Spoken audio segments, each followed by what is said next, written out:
সৎ সাহেব। আপনার নাম কি? আমার নাম তপন দাস।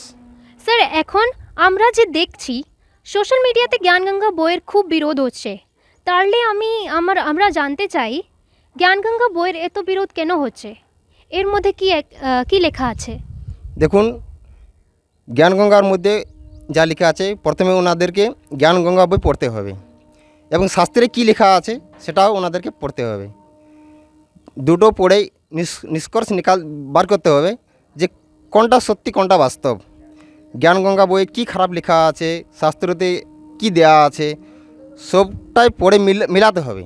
মিলান করে দেখতে হবে যে কোনটা সত্যি। ওনারা জ্ঞানগঙ্গা বই পুরোটা পড়েনি এবং শাস্ত্রও পুরোটা জানেননি, সেজন্য ওনারা না জেনেই জ্ঞানগঙ্গা বইয়ের বিরোধ করছে। নমস্কার সৎ সাহেব।